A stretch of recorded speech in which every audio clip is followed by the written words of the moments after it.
Cooking Appa. Hi, this is Cooking Appa. Today Appa is going to braise pork leg, yeah? And I'm going to add something that I don't really add last time. So I'll show you shortly.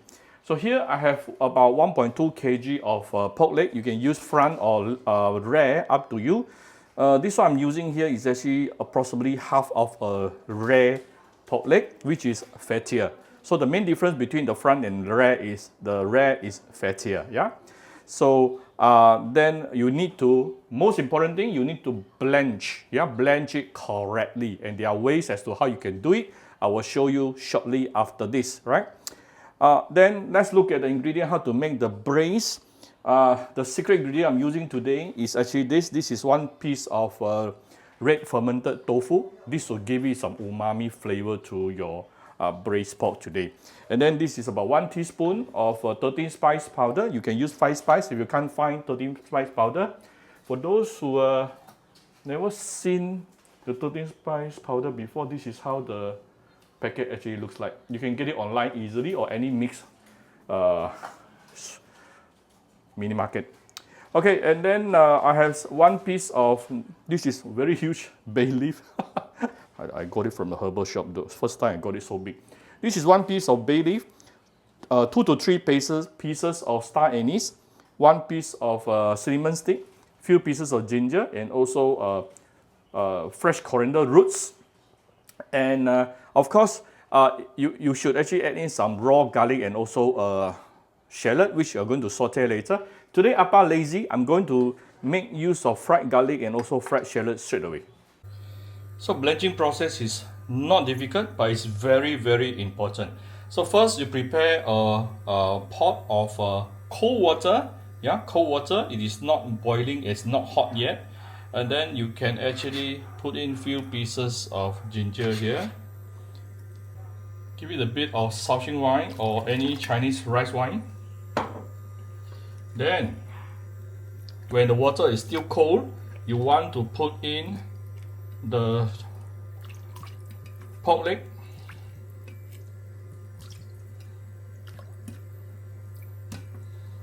So the trick here to a more efficient blanching process is put in everything when the water is still cold, yeah? Then only you raise the heat until it is boiling.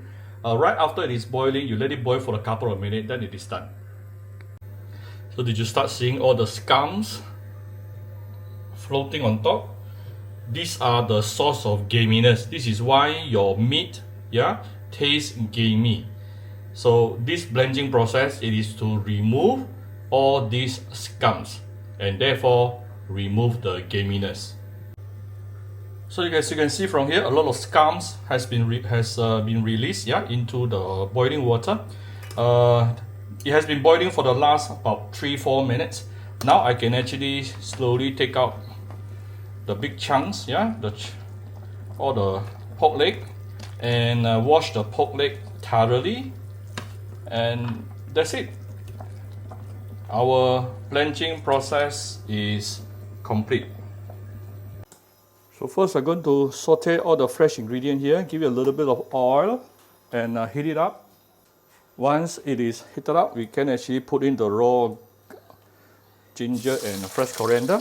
If you have the garlic and also shallot, or you also want to put it right now. Forgot to open my hood.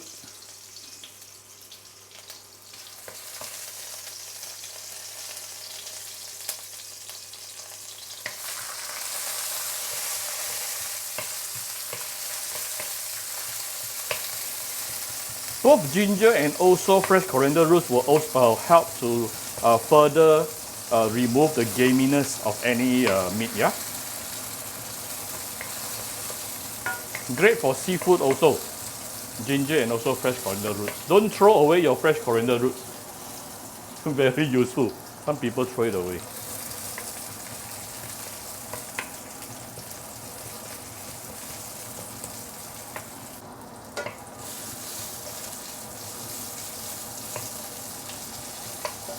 Right?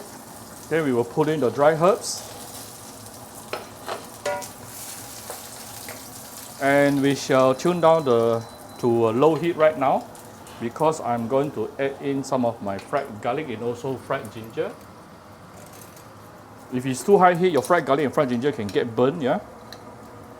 So this is fried garlic.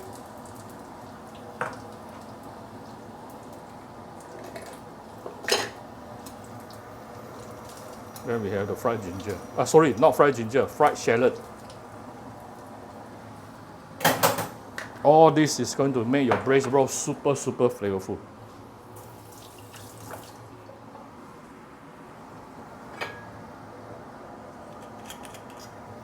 Next thing, I'm going to add in a small bowl of Sautéing wine.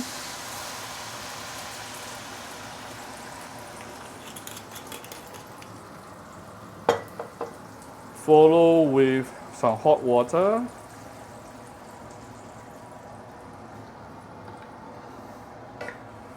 Wow, it is very fragrant right now. I wish you all can smell this. A bit more.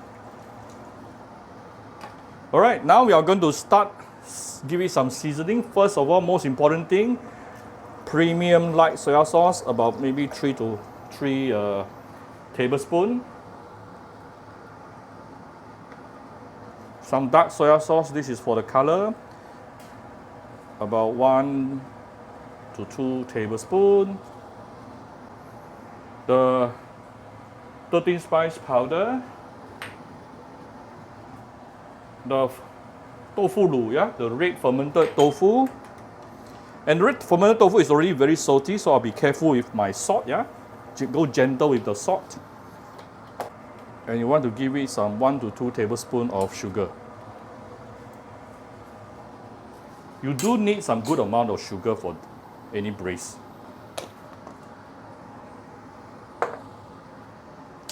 Give it some white pepper as well.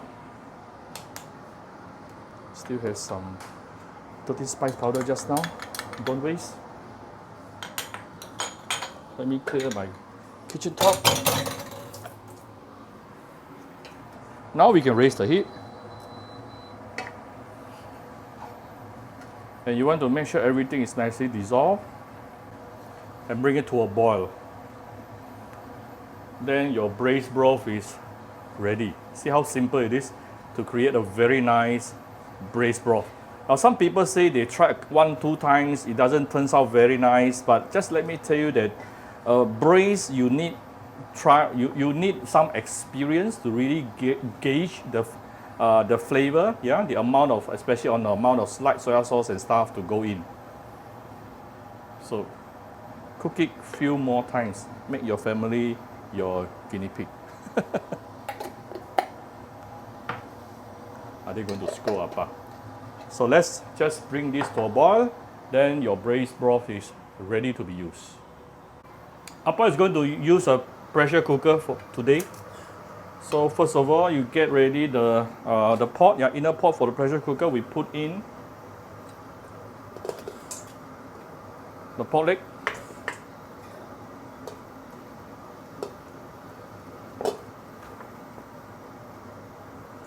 I also have some hard-boiled egg, but I'm not going to put in right now. I will, or should I put in right now?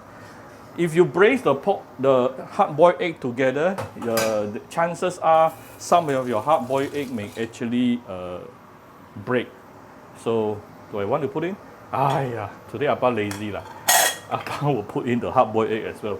But a word of advice: if you put in hard-boiled egg to braise it together, there is a chance where your hard-boiled egg is going to break.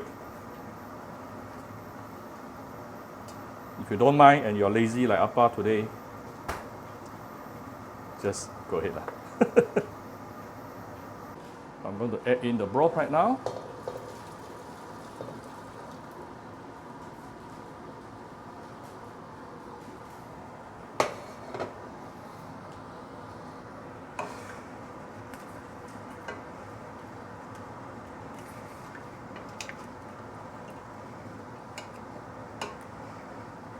Later the pork will also release some water as well, yeah?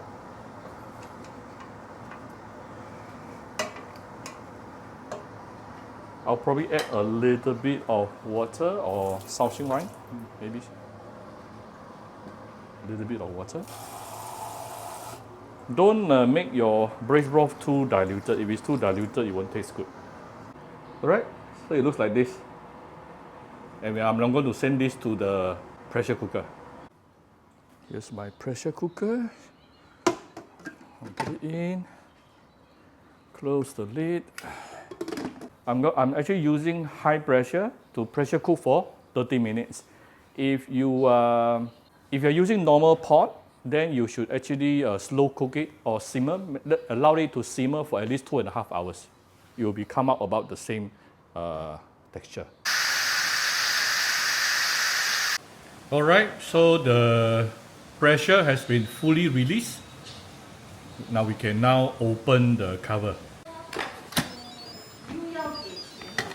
Wow. Let me show you. Oh, look at this. Oh, you won't believe how fragrant it smells right now. My whole house smells really, really fragrant. So that's the thing when you are using a pressure cooker, the water will not evaporate. All this is ready to be eaten. So what kind of texture am I getting after pressure cook for half an hour? Let me show you. Look at how jiggly it is. Yeah, this is the kind of texture I wanted. Very, very soft and tender. It will melt in your mouth. Alright. Oh, and you can garnish it with some fresh coriander on top.